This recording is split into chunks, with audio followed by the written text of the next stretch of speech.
In this video, we're going to look at questions number 36 and 37 from our final exam review. And both of these questions deal with exponential growth, and we're being asked to apply this formula y is equal to c times e to the kt. So before I get into question number 36, let's do a little review of what these variables represent in this formula. The c variable here, that's going to represent our initial value, whatever value we're starting with. Y, that's going to be our resulting value after time has passed, whatever value we end up with. K, this is called our growth constant. And in most exponential growth problems, we're not given the growth constant. Usually our first step here is to figure out what our growth constant is and then apply it into a different relationship to find out a desired value in the future. T, of course, is our variable for time. So let's use this formula in this first question here for 36. The population of Fort Worth, Texas was 545,993 in 2000, and 10 years later the population had reached 741,206. At this rate, in which year will the population reach 1 million people?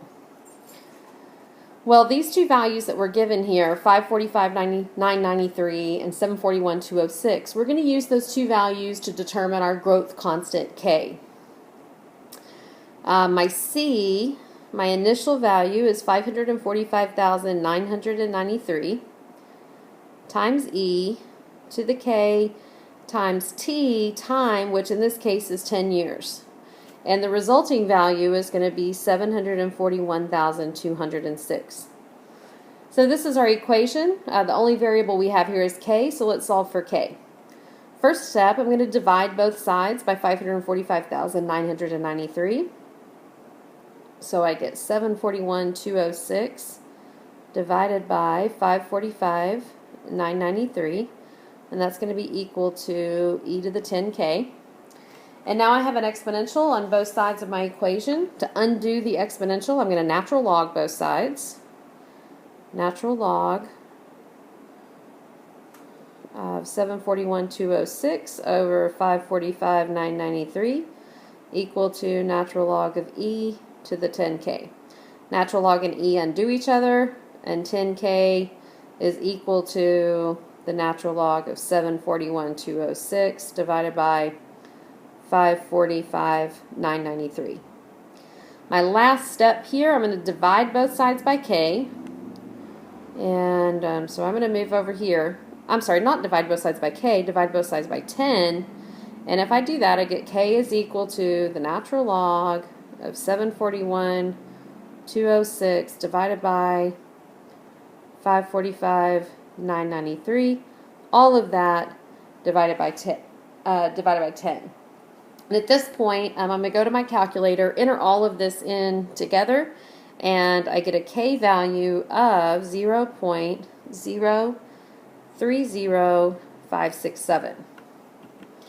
All right, so that is my growth constant. Now I need to use that to actually answer the question they're asking for here: in which year will the population reach 1 million people?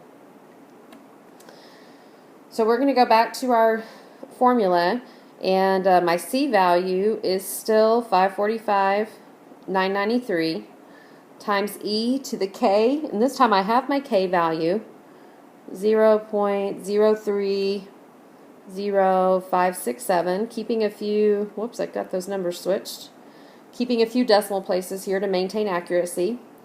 And we're going to multiply this times time, because time is what we're looking for. We want to know how many years is it going to take to reach 1 million people. And so my resulting value here, this is going to be equal to 1 million people. So now I have an equation and I need to solve for time. First step, I'm going to divide both sides by 545,993. So I get 1 million divided by 545,993, and that's going to be equal to e to the 0.030567t. All right, now I have an exponential equation on one side. I need to undo the exponential, so I'm going to natural log both sides.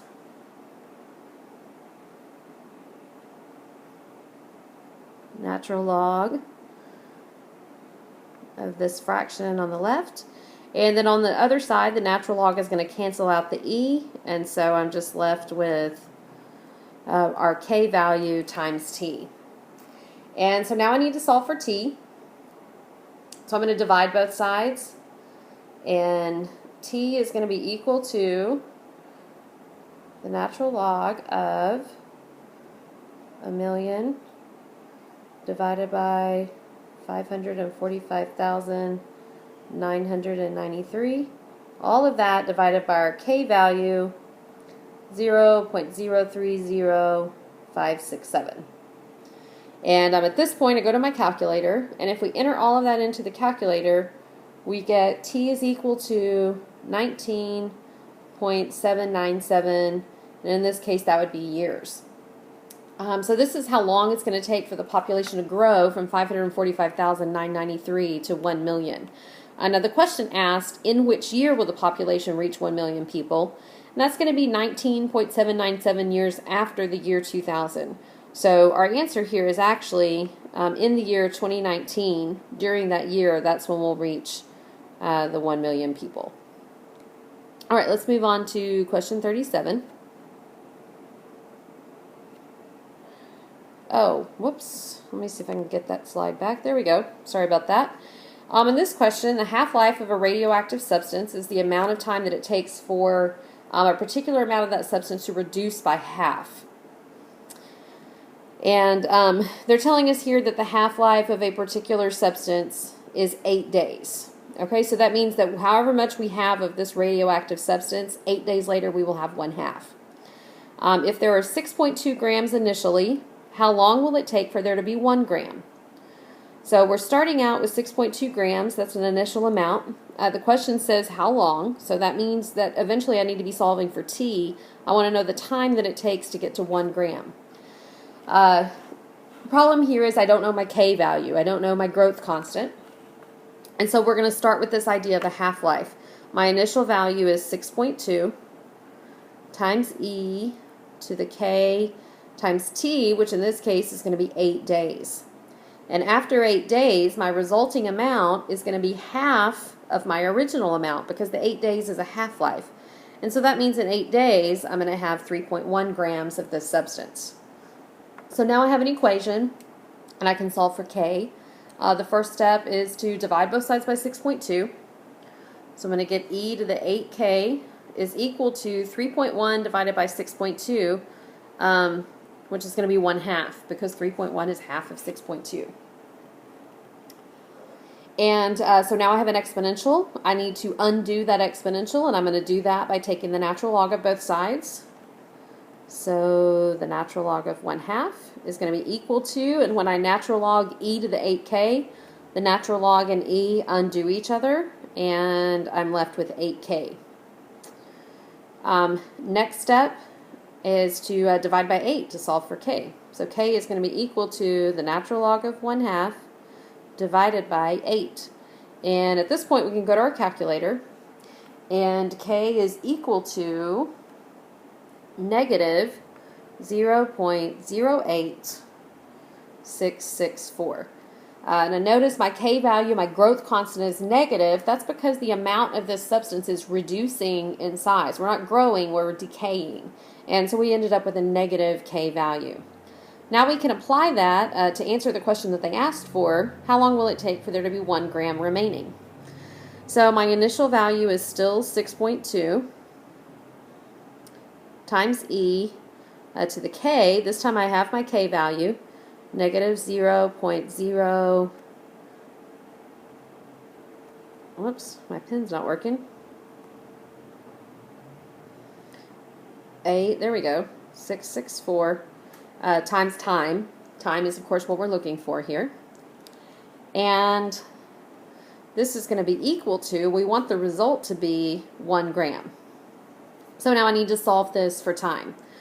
First step, I'm going to divide both sides by 6.2. So e to the negative 0.08664t is going to be equal to 1 divided by 6.2. Now I have an exponential, so I'm going to natural log both sides. Natural log of 1 over 6.2 is equal to, and of course the natural log undoes the e, and I'm left with negative 0.08664t. Final step to solve for t is divide both sides by that k value. So t is going to be equal to the natural log of 1 over 6.2 divided by negative 0.08664. And at this point, you can go to your calculator and put all this in, and t is equal to 21.058 days.